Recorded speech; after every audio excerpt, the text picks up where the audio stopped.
Hello বন্ধুরা, কেমন আছো সবাই? আশা করি তোমরা অনেক অনেক ভালো আছো। আর তোমাদের আশীর্বাদে আমিও অনেক ভালো আছি। প্রিয় বন্ধুরা, আমার নাম নূপুর। আমি আজকে আমার জীবনে ঘটে যাওয়া একটি বাস্তব ঘটনা তোমাদের সাথে শেয়ার করতে যাচ্ছি। আশা করি গল্পটি শুনলে তোমাদের মেশিন দাঁড়িয়ে যাবে এবং তোমরা মাখন ফেলতে বাধ্য হবে। তাই হাতের কাজ করার সমস্ত জিনিসপত্র কাছে নিয়ে গল্পটা শোনার জন্য রেডি হয়ে যাও।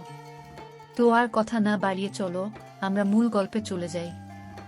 মিথিলা তার দুলাভাইয়ের সাথে রাতে পাপ কাজের মুহূর্ত পার করছে। মিথিলা প্রায় অর্ধ শর্ট প্যান্ট পরা। তাদের প্রেমলীলা দেখে আমি থমকে যাই। এটা দেখার জন্য প্রস্তুত ছিলাম না। আমি মিথিলাকে ভালোবাসি, এটা মোটামুটি বাড়ির সবাই জানে। এই কারণে কত যে মায়ের খেয়েছি তার কোনো হিসাব নাই। আমাকে বরাবর বলে দিয়েছে মিথিলাকে নিজের বোনের মতো দেখার জন্য। আমি মিথিলাকে এমন অবস্থায় দেখে নিজের চোখকে বিশ্বাস করাতে পারছিলাম না। ছিহ মিথিলা, এইসব কি দেখছি? আর দুলাভাই, আপনি কি করে পারলেন এটা করতে? আমার আওয়াজ শুনে যেন ওদের মাথায় আকাশ ভেঙে পড়ছে। আসিফ, প্লিজ কাউকে বইল না, প্লিজ। কাউকে বললে আমাদের মান সম্মান থাকবে না দুলাভাই। উনি সুমি আপুর স্বামী, দেখতে স্মার্ট আর অনেক বড় চাকরি করে। সুমি আপু হলো মিথিলার বড় বোন। আপু সকালে তার বাচ্চাকে ডাক্তার দেখাতে গেছে, সাথে চাচিও গেছে। চাচা নাই, মারা গেছে 3 বছর হয়।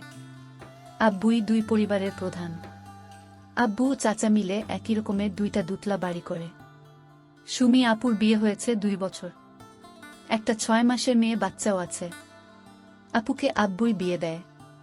বিয়েটা পারিবারিকভাবেই হয়। দুলাভাই আমার হীরের টুকরা, বাড়ির সবাই জানে। কিন্তু তার চরিত্র যে এত খারাপ আমি নিজেও ভাবতে পারছি না। আর মিথিলা এটা কিভাবে করলো? মিথিলার মতো ভদ্র মেয়ে তো 3 গ্রাম খুঁজেও পাওয়া যাবে না। মিথিলার সৌন্দর্য পরিবারের লোকজন ছাড়া বাহিরের কেউ দেখে নাই। হাত মোজা, পা মোজা, বোরকা পরে পর্দার সাথেই সব সময় চলাচল করে। কিন্তু আজ সেই মিথিলার একই হাল দেখছি। চুপ করেন আপনি, লজ্জা করে না আবার কথা বলেন। আর মিথিলা, তুই না পর্দা করিস, কোনো পরপুরুষের সামনে যাস না। এই তোর পর্দার আড়ালে আসল চেহারা। আমার কথা শুনে মিথিলা কিছু বলছে না, নিজেকে ঢেকে কেঁদে যাচ্ছে। তোর জন্য তো পুরো পর্দানসীন নারীদের সম্মান নষ্ট হলো। কি দরকার ছিল পর্দা করার? খারাপ পল্লীতে গেলেই তো পারতি। এই মিথিলাকে যখন আমি বলতাম, মিথিলা আমি তোকে ভালোবাসি, তোর জন্য সব করতে পারবো, তখন মিথিলা আমার চরিত্র নিয়ে কথা বলতো আর আব্বুকে বলে আমাকে মায়ের খাওয়াতো। আসিফ, কাউকে বলিস না প্লিজ। মিথিলা কান্না করতে করতে। মিথিলা, আমি যখন তোকে ভালোবাসি বলতাম, তুই আমার চরিত্র নিয়ে কথা বলতি, আব্বুর কাছে মায়ের খাওয়াইতি। আজ তোর আসল রূপটা দেখুক সবাই। আর দুলাভাই, আপনাকে আর কি বলবো? আমি রুম থেকে বের হয়ে যাচ্ছিলাম। ওদেরকে যতই বলি রূপ দেখিয়ে দিব, কিন্তু সুমি আপুর সংসারটার কি হবে? আর একটা 6 মাসের মেয়েও আছে তাদের। আর মিথিলা তো আমার চাচাতো বোনই, যাকে আমি ভালোবাসি। তার সম্মান কি করে নষ্ট করি? দুলাভাই, আপনি এখনো এখানে বসে আছেন? দুলাভাই মাথা নিচু করে বসেছিল। আমার কথা শুনে দুলাভাই রুম থেকে বের হয়ে যায়। মিথিলা, অন্তত তোর কাছে এটা আশা করি নাই। কাজটা কিন্তু বেশি ভালো করিস নাই, বলে যখন রুম থেকে বের হতে যাব দরজা আটকানো। মিথিলা চিল্লাতে শুরু করে দিচ্ছে, আসিফ আমাকে ছেড়ে দে প্লিজ। আমার এত বড় সর্বনাশ করিস না প্লিজ। আমি তোকে ভাইয়ের মতোই ভাবি। আসিফ না প্লিজ। মিথিলার কাণ্ডে আমি বাকরুদ্ধ। সেই সুযোগে মিথিলা ভিতর থেকে দরজা আটকিয়ে নিয়েছে। আমি কথা বলতে পারছিলাম না, গলা দিয়ে আওয়াজ বের হচ্ছে না। মনে হচ্ছে হাত পা সব বেঁধে রেখেছে কেউ। আসিফ, তুই আমার এত বড় সর্বনাশ করিস না প্লিজ, আমি তোর পায়ে পড়ছি। মিথিলা তার কাপড় চোপড় ছিঁড়তে লাগলো, প্রায় অনেক অংশ ছেড়ে ফেলছে। অনেক কষ্টে মুখ থেকে বের করলাম, মিথিলা কি হচ্ছে এইসব? আমি কেউ বাঁচাও আসিফ প্লিজ। মিথিলা অনেক জোরে চিল্লাচ্ছে। আমি যেখানে ছিলাম সেখানেই দাঁড়িয়ে আছি। মিথিলার এমন কাণ্ডে শরীরের শক্তি হারাই ফেলছি। বাহির থেকে দরজা ধাক্কাতে লাগলো দুলাভাই, আর দরজা খোলার জন্য চিল্লাতে লাগলো।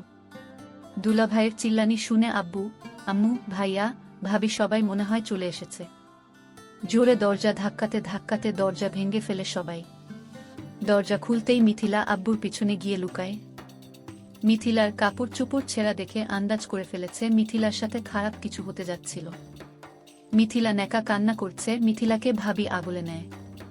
আর সবাই আমার দিকে অগ্নিচক্ষু দেখাতে লাগলো। আব্বু আমার সামনে এসেই ঠাস ঠাস কয়েকটা চর বসিয়ে দেয়। ভাইয়া এসেও অনেকটা চর মেরেছে। আমি কিছু বলতে যাব সেই সুযোগ নাই। সবকিছু এত দ্রুত হচ্ছিল। মিথিলা, আসিফ তো তোমাকে কলেজে যেতে ডাকতে আসছিল, তোমাকে এত খারাপ অবস্থায় দেখা যাচ্ছে কেন? আসিফ কি তোমার সাথে কিছু করেছে? ভাবি হয়তো বিশ্বাস করতে পারছে না আমার মতো ছেলে এমন একটা কাজ করবে। ভাবি আমি শুয়েছিলাম। আসিফ এসে আমাকে একা পেয়ে আগের মতো ভালোবাসার প্রস্তাব দেয়। আমি বড় আব্বুকে জানাবো বলাতে আসিফ আমাকে বলে আমি নাকি অনেক মায়ের খাওয়াইছি, তাই আজ আমার সব কেড়ে নিবে। তারপর আসিফ আমার সর্বনাশ করতে থাকে। আপনারা না আসলে আজ আসিফ আমার কি যে করত। মিথিলা ভাবিকে জড়িয়ে ধরে নেকা কান্না কাঁদাচ্ছে। মিথিলার কথা অবিশ্বাস করার কোনো কারণই নাই। আগেই বলেছি 3 গ্রাম খুঁজেও এমন মেয়ে পাওয়া যাবে না। আব্বু মিথিলার কথা শুনে যেন আরো রেগে গেলেন। তুই আমার ছেলে, ভাবতেই লজ্জা লাগছে। যে নিজের চাচাতো বোনের সাথে এমন করতে পারে সে অন্য মেয়েদের কি না করবে? তোর এই বাড়িতে কোনো জায়গা নেই, বের হয়ে যা এই বাড়ি থেকে। আব্বুর কথা শুনে চোখ বেয়ে পানি পড়ছে। আব্বু আমি কিছুই করি নাই, মাথা নিচু করে কান্না করতে করতে বললাম। তুই আমাকে আব্বু বলবি না। আজ থেকে আমার একটা ছেলে, তুই মরে গেছিস। আব্বুর মুখে এই কথা শোনার থেকে মরে যেতে পারলেও অনেক সুখের হতো।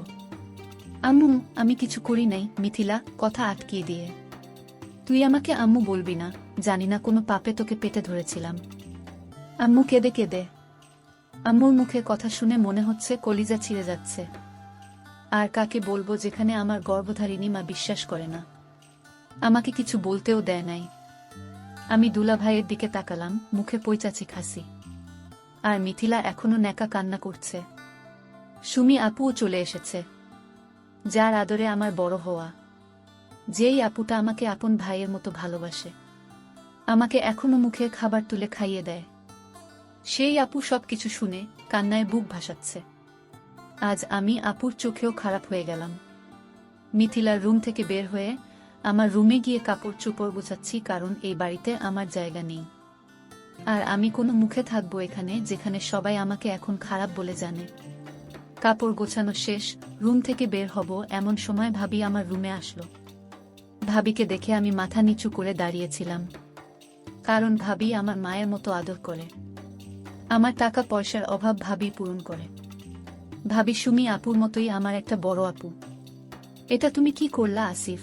আমরা তো মিথিলার সাথে তোমার বিয়ে দিতে রাজি ছিলাম, আব্বুকে না হয় আমরা বুঝিয়ে নিতাম, তার জন্য জোর করে? ভাবি আমাকে মাফ করে দিও, আমি পারি নাই সবার সামনে সত্যটা বলতে। কান্না করছিলাম। কি সত্য বলতে পারো নাই? ভাবি কথা দেন কথাগুলো কাউকে বলবেন না ভাবির কাছে কথা নিয়ে। বলো বলবো না কাউকে। ভাবি আমি মিথিলার সাথে এমন কিছুই করি নাই। কান্না সুরে। তাহলে মিথিলার কাপড় ছেঁড়া ছিল কেন? ভাবি আমি মিথিলাকে ডাকতে গিয়ে দুলাভাই আর মিথিলাকে পাপ কাজে লিপ্ত থাকতে দেখি। আমি তাদের অপমান করি, ভয় দেখাই বাড়ির সবাইকে বলে দিব। কিন্তু পরে আপুর সংসার আর মিথিলার সম্মানের কথা ভেবে থমকে যাই। আমি রুম থেকে বের হতে যাচ্ছিলাম, দুলাভাই বাহির থেকে দরজা লক করে দেয়। মিথিলা জোরে জোরে কাঁদতে থাকে আর কাপড়গুলো ছিঁড়তে থাকে। তারপর ভিতর থেকে লক করে দেয় মিথিলা। বাহির থেকে দুলাভাই দরজা ধাক্কাচ্ছে আর চিল্লানি শুনে তোমরা এসে আমাকে এই পরিস্থিতিতে দেখলা। আমি কাকে বলবো এই কথা? কে বিশ্বাস করবে বলো? কেঁদে কেঁদে রুম থেকে বের হতে যাচ্ছি। ভাবির চোখেও পানি, ভাবি বিশ্বাস করলেও নিরুপায়। কি বলছো আসিফ? তাদের পাপের বোঝা তোমার উপর চাপিয়ে দিয়েছে? ভাবি তুমি কাউকে বলো না প্লিজ, মিথিলার সম্মান আর আপুর সংসার নষ্ট হয়ে যেতে পারে। জানি না আসিফ, কে মিথ্যা কে সত্য বলছে। মিথিলার আর সুমির জামাইয়ের তো এমন কোনো বাজে লক্ষণ দেখি নাই। ভাবি তুমি আমাকে বিশ্বাস করছো না? তাহলে এটা দেখো, আমি সুযোগের সবকিছু ভিডিও করে রেখেছিলাম। ভেবেছিলাম কাউকে দেখাবো না, কিন্তু পরিবারের সবচেয়ে প্রিয় মানুষটার চোখে নিজেকে খারাপ বানাতে পারি নাই। আসিফ এই ভিডিও এখনই আব্বুকে দেখাবো। ভাবি মোবাইল নিয়ে যেতে চায়। ভাবি প্লিজ, কথা দিয়েছ কাউকে বলবা না। সবার চোখে খারাপ হলেও তোমার চোখে যেন ভালো হয়ে থাকতে পারি, তাই তোমাকে সব বললাম। কথা শেষ করতেই ভাইয়া ভাবিকে বলছে, এই খারাপের সাথে কিসের এত কথা? ভাবির চোখ দিয়ে অনবরত পানি পড়ছে। ভাবি আমার হাতে অনেকগুলো টাকা দিয়ে বলে, টাকার দরকার পড়লে যেন ভাবিকে জানাই। ভাবি চোখ মুছে আমার রুম থেকে বের হয়, কিন্তু আমার চোখের পানি জোড়ায় না। রুমটার প্রতি মায়া লাগছিল। আম্মুর পায়ে একবার সালাম করতে মন চাচ্ছিল, কিন্তু সেই সাহস আজ আমার নেই। সবাই আমার চলে যাওয়া দেখছে। ভাবি সবার চোখের আড়ালে বারবার চোখ মুছছে। 12টার বাসে রওনা দিলাম ঢাকার উদ্দেশ্যে। কিন্তু কোথায় গিয়ে উঠব, ঢাকা গিয়ে কি করব, খুব চিন্তা হচ্ছিল। কারণ ঢাকা আমি ভালো করে চিনি না, আর কোনো আত্মীয় স্বজন নাই যে সেখানে গিয়ে উঠব। ভাবির দেওয়া টাকাগুলো গুনলাম, 5,000 টাকা আছে এখানে, আর আমার পকেটে 780 টাকা। ভাবি যদি টাকা না দিত তাহলে তো 2 দিন বেঁচে থাকা কষ্টকর হয়ে যেত। এমনি কোনো কাজও জানি না, সবে মাত্র কলেজে পা দিয়েছি। আব্বুর টাকার অভাব নাই, যার জন্য লেখাপড়াটাই করেছি মন দিয়ে। পরিবারের সবাই আমাকে অনেক ভালোবাসত, আমার কোনো দোষ ছিল না। শুধু একটাই দোষ, আমি মিথিলাকে পাগলের মতো ভালোবাসতাম। যখন থেকে বুঝতে শিখেছি তখন থেকেই মিথিলাকে ভালোবাসতাম আমি। একসাথে স্কুলে যাওয়া, খেলাধুলা করা, আমরা ছিলাম বেস্ট ফ্রেন্ডের মতোই। কিন্তু যখন মিথিলাকে স্কুলের এক বড় ভাই ফলো করতে শুরু করে, আর মিথিলা যদি সম্পর্কে জড়িয়ে যায়, সেই ভয়ে সুমি আপুর বিয়ের দিনই প্রপোজ করি মিথিলাকে। কিন্তু মিথিলার সাথে সাথে এই কথা আমার আব্বুকে এসে বলে দেয়। আব্বু আমাকে সেদিন অনেক মারে। তখন 9ম শ্রেণীতে উঠেছি মাত্র। আমার আর বিয়ে খাওয়া হলো না। আব্বুর হাতের মায়ের সেদিন প্রথম খেয়েছিলাম। আব্বু বলেছিল মিথিলাকে যেন নিজের বোনের মতোই দেখি। আমার মায়ের দেখে মিথিলা অনেক হেসেছিল, কিন্তু মিথিলার প্রতি রাগ আসেনি আমার। বিয়ের দিন সুমি আপুর সাথে যাওয়ার জন্য বলেছিল আপু, আমিও প্রিপারেশন নিয়ে রেখেছিলাম, কিন্তু আমার আর যাওয়া হলো না। মিথিলাই গেল। আব্বুর আমাকে মায়ের কারণটা শুধু ভাবিই জানত, আর সবাই জেনেছে দুষ্টুমির জন্য মেরেছে। অনেকে আব্বুকে রাগ দেখিয়ে বলেছিল, দুষ্টুমির জন্য কেউ এমনে মারে, আর বিয়ের দিন ফাইজলামি করবে না তো কবে করবে? আপুকে আনার জন্য গিয়েছিলাম। আপু না যাওয়ার কারণ কি জানতে চেয়েছিল, কিন্তু কিছু বলি নাই। তবে মিথিলার মনে যেন আনন্দের জোয়ার বইছে। নতুন দুলাভাইয়ের সাথে ভালোই খাতির জমেছে। আমার খুব ভালো লাগলো বড় ভাইয়ের অভাবটা দুলাভাইকে দিয়েই পূরণ করুক। আপুকে নিয়ে বাসায় আসলাম। দুলাভাইয়ের সাথে আমারও ভালো সম্পর্ক গড়ে ওঠে। খুব ভালোভাবেই যাচ্ছিল দিনগুলো, কিন্তু বারবার মিথিলাকে আমার মনের কথা বলার চেষ্টা করেছি। মিথিলা বলতো, আমি তোকে শুধুই ভাইয়ের মতো দেখি। দুলাভাইকে দিয়েও বলেছিলাম, অনেকবার কাজ হয়নি। তবে দুলাভাই আর মিথিলাকে অনেকবার একান্তে দেখেছি। মনে হচ্ছিল প্রেমিক প্রেমিকা বসে প্রেম করছে, কিন্তু আমি তখন এইসব নিয়ে ভাবি নাই। কারণ মিথিলা, দুলাভাই এমন না। পরবর্তীতে এমনই হলো। হঠাৎ মোবাইলে মেসেজ টিউন বেজে উঠে, কল্পনা থেকে বাস্তবে ফিরে আসি। মিথিলার নাম্বার থেকে মেসেজ। কি লিখেছে? আমার রূপ বের করতে গিয়ে নিজেই ধরা খেলি কেমন অভিনয়টা করলাম। মিথিলার লেখাটা পরে চোখের কোণে জমে থাকা কষ্টগুলো বের হতে চাচ্ছিল। আমি জানি না তুই এমনটা কেন করেছিস, তবে আমি চাইলে আমি তোদের রূপটা বের করে দিতে পারতাম। কিন্তু তোর সম্মান আর আপুর সংসারের কথা ভেবে কাউকে কিছু বলি নাই আমি। তাই নাকি? তোর কাছে কি প্রমাণ আছে নিজেকে সাধু বানানোর জন্য? তবে কেন তোকে বাসা থেকে বের করেছি জানিস? যেন আমাদের সম্পর্ক আর কেউ না জানে, আর তোর কাছে যেন ছোট হয়ে না থাকতে হয়। মিথিলা, ভালো করেছিস, এতে আমার কোনো দুঃখ নাই। শুধু বলবো, আপুর সংসারটা নষ্ট করিস না প্লিজ। তোদের এই অবৈধ সম্পর্ক নষ্ট করে সবাই যেমন ভাবতো তোকে সেই রকম ভাবে চল। তুই আমাকে বলবি আমি কি করব? আমি দুলাভাইকে বিয়ে করব? তারপর আমি রিপ্লে দিলাম, কিন্তু মেসেজ সেন্ড হচ্ছে না। বুঝতে বাকি নেই এই সিমটা নষ্ট করে ফেলেছে। কিন্তু আমার মনে খুব ভয় জন্মাইছিল, আপুর সংশয়টা কি মিথিলা ধ্বংস করে দিবে। তাই আমি সাথে সাথে দুলাভাইকে ভিডিওটা পাঠিয়ে ছোট করে লিখে দিলাম, আমি চাইলে এই ভিডিওটা সবাইকে দেখাতে পারতাম। এতে করে আপনাদের সম্মান কোথায় যেত একবার ভেবে দেখেন। কিন্তু আমি তা করিনি। আমি না হয় এই অপবাদে ভালোভাবেই বেঁচে থাকতে পারবো। কিন্তু মিথিলার আব্বু নাই। আমার আব্বু নিজের মেয়ের মতো আদর করে, সেই আদরটা থাকতো না। আর মিথিলার সম্মানটা কোথায় থাকতো? আর আপনার আপুর চোখে সারা জীবন পাপী হয়ে বেঁচে থাকতেন। হতে পারতো আপনাদের সংসারটা ভেঙে গেছে, আর আমাদের বাড়িতে যে সম্মানে আছেই সেই সম্মানটা ঘৃণায় পরিণত হতো। তাই আপনাদের একটা সুযোগ দিলাম, আপনাদের এই অবৈধ সম্পর্ক থেকে সরে আসুন। সম্মান আর আপুর ভালোবাসা নিয়ে বেঁচে থাকুন। মনে রাখবেন, আপনার একটা ফুটফুটে বাচ্চাও আছে। আমি মেসেজটা দিয়ে বসে রইলাম। বাস একটা স্টেশনে এসে থামল। বাস থেকে নেমে পেটে খুব ক্ষুধা লাগছিল, তাই হোটেলে গিয়ে খাবার খেয়ে নেই। রাস্তার পাশ ধরে হাঁটছি, কিন্তু এখন আমি কোথায় যাব, কি করব ভেবে পাচ্ছি না। আব্বু আম্মুর কথাগুলো কানে বাজছিল। তুই আমার ছেলে না, তোকে কোনো পাপে পেটে ধরেছি। মা, তুমিও তোমার ছেলেকে চিনলে না। চোখ থেকে অনবরত পানি ঝরছিল। অন্যমনস্ক হয়ে রাস্তা দিয়ে হাঁটতেছি। দুপুর গড়িয়ে বিকেল। হঠাৎ এই রাস্তার মাঝখানে একটা বাচ্চাকে দেখলাম, যে কোনো মুহূর্তে গাড়িতে চাপা পড়তে পারে। আমি কোনো কিছু না ভেবে ব্যস্ত রাস্তায় নেমে গিয়ে বাচ্চাটাকে কোলে করে রাস্তার পাশে নিয়ে যাই। কিন্তু শেষের দিকে একটা গাড়ি এসে আমার পায়ের উপর দিয়ে গাড়ি চালিয়ে দেয়। আমি ব্যথায় কাতরাচ্ছি। বাচ্চাটির মা এসে আমাকে হাসপাতাল নিয়ে গেল। আর একদিক দিয়ে আমাকে ধন্যবাদ জানাচ্ছে, অন্যদিক দিয়ে নিজের বেখেয়ালির জন্য বাচ্চাকে বাঁচাতে গিয়ে আমার এমন অবস্থার জন্য নিজেকে দোষারোপ করছে। ডাক্তার এসে আমাকে কি যেন একটা ইনজেকশন দিল।